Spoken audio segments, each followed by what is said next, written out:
Hi hello ಎಲ್ರಿಗೂ ನಮಸ್ಕಾರ. Welcome to my YouTube channel. So ಮೊದಲಿಗೆ ಬ್ಲಾಗ್ ನೋಡ್ತಿರೋರು ಇನ್ನೂ ಕೂಡ ಸಬ್ಸ್ಕ್ರೈಬ್ ಆಗ್ದಲ್ಲೇ ನೋಡ್ತಿದ್ದೀರಾ ಅಂತ ಅಂದರೆ ಪ್ಲೀಸ್ ಸಬ್ಸ್ಕ್ರೈಬ್ ಮಾಡೋದ್ರ ಮೂಲಕ ಸಪೋರ್ಟ್ ಮಾಡಿ.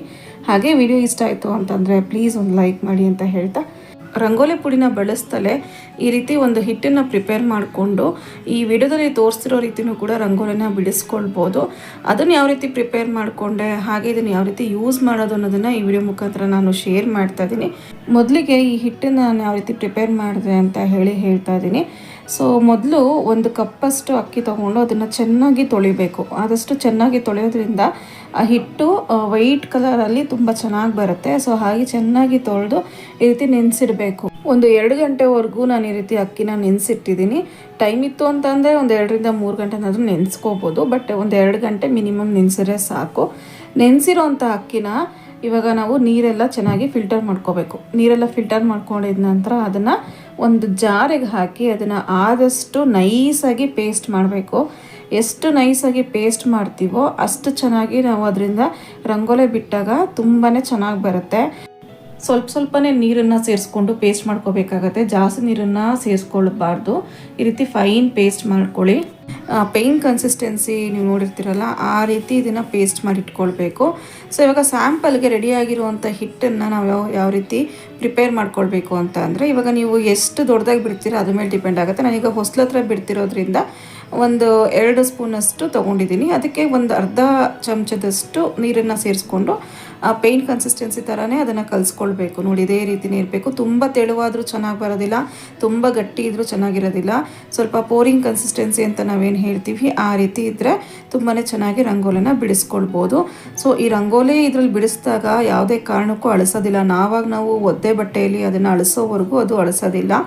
ಸೊ ತುಂಬಾ ಚೆನ್ನಾಗಿ ಯೂಸ್ ಆಗುತ್ತೆ. ಹಾಗೆಯೇ ಆ ರೆಡಿಯಾಗಿರೋ ಪೇಸ್ಟನ್ನ ನಾವು ಫ್ರಿಜ್ಜಲ್ಲಿ ಕೂಡ ರೆಫ್ರಿಜರೇಟ್ ಮಾಡಿ ಇಟ್ಕೊಳ್ಬೋದು. ಅಥವಾ ಈ ರೀತಿ ನಾವು ಡ್ರೈ ಕೂಡ ಮಾಡಿ ಅದನ್ನು ಎತ್ತಿಟ್ಕೊಳ್ಬೋದು. ನೋಡಿ, ಈ ರೀತಿ ಸನ್ ಡ್ರೈ ಮಾಡಿದ್ದೀನಿ. ಅಂದರೆ ಬಿಸಿಲಿಗೆ 2 ರಿಂದ 3 ದಿವಸ ಇದನ್ನು ಒಣಗಿಸ್ಕೊಳ್ಬೇಕು. ಇದು ಫಸ್ಟ್ ಡೇ ನಾನು ಒಣಗಿಸಿರೋದು.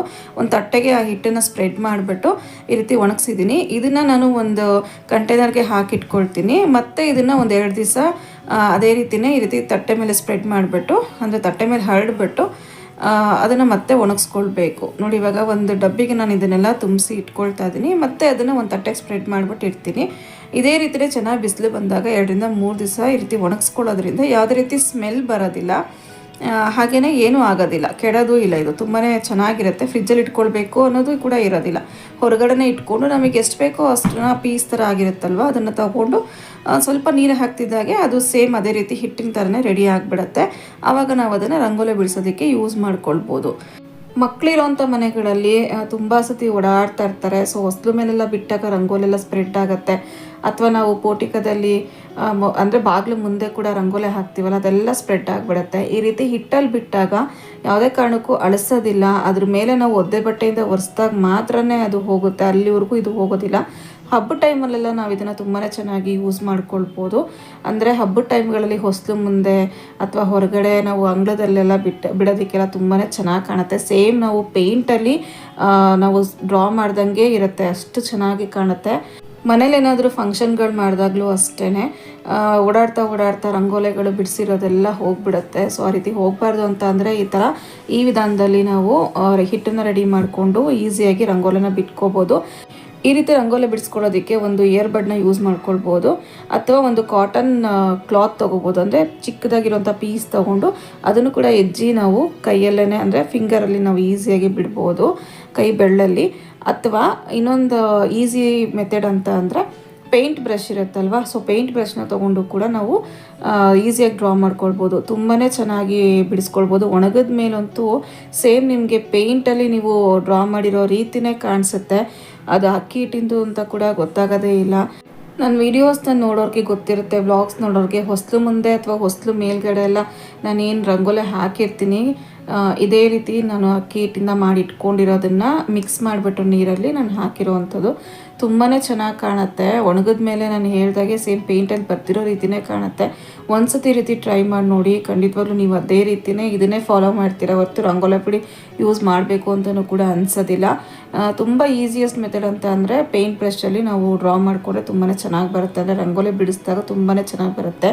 ಸೊ ಇವಾಗ ನೋಡ್ತಿರ್ಬೋದು ನಾನು ಸಜ್ಜೆ ಮೇಲೇ ಬಿಟ್ಟು ತೋರಿಸಿರೋದು. ಇದು ಯಾವುದೇ ಟೈಲ್ಸ್ ಈ ರೀತಿ ಡಾರ್ಕ್ ಕಲರ್ ಟೈಲ್ಸ್ ಮೇಲೆ ಬಿಟ್ಟಾಗಂತೂ ತುಂಬಾ ಚೆನ್ನಾಗಿ ಕಾಣುತ್ತೆ. ಒಣಗದ ಮೇಲೆ ನೋಡಿ ಸೇಮ್ ಪೇಂಟಲ್ಲಿ ಬರೆದಿರೋ ರೀತಿಯೇ ಅದು ಕಾಣಿಸುತ್ತೆ. ಹೊಸದಾಗಿ ನೋಡೋರ್ಗಂತೂ ಖಂಡಿತವಾಗ್ಲೂ ಗೊತ್ತಾಗಲ್ಲ ಇದನ್ನು ಪೇಂಟಲ್ಲೇ ಬರೆದಿರೋದು ಅಂತಲೇ ಅಂದ್ಕೊಳ್ತಾರೆ. ನಿಜವಾಗ್ಲೂ ಅಷ್ಟು ಚೆನ್ನಾಗಿ ಕಾಣುತ್ತೆ. ಸೊ ಒಂದ್ಸತಿ ಈ ರೀತಿ ಹೊಸ್ಲು ಮೇಲಾಗಿರ್ಬೋದು ಅಥವಾ ಮನೆ ಅಂಗಳದಲ್ಲೇ ಆಗಿರ್ಬೋದು ಈ ರೀತಿ ಅಕ್ಕಿ ಹಿಟ್ಟಲ್ಲಿ ತಯಾರು ಮಾಡಿಕೊಂಡು ರಂಗೋಲೆ ಬಿಡಿಸಿ ನೋಡಿ, ನಿಜವಾಗ್ಲೂ ನಿಮಗೂ ಕೂಡ ಇಷ್ಟ ಆಗುತ್ತೆ ಅಂತ ಹೇಳ್ತಾ, ಇನ್ನು ಈ ವಿಡಿಯೋ ನಿಮ್ಗೆ ಇಷ್ಟ ಆಗಿದ್ರೆ ಪ್ಲೀಸ್ ಲೈಕ್ ಮಾಡಿ, ಶೇರ್ ಮಾಡಿ, ಹಾಗೆ ಇನ್ನೂ ಕೂಡ ಸಬ್ಸ್ಕ್ರೈಬ್ ಆಗ್ದಲೇ ನೋಡ್ತಿದ್ದೀರಾ ಅಂತ ಅಂದರೆ ಪ್ಲೀಸ್ ಸಬ್ಸ್ಕ್ರೈಬ್ ಮಾಡೋದ್ರ ಮೂಲಕ ಸಪೋರ್ಟ್ ಮಾಡಿ ಅಂತ ಹೇಳ್ತಾ, so meet you in the next vlog. Thanks for watching.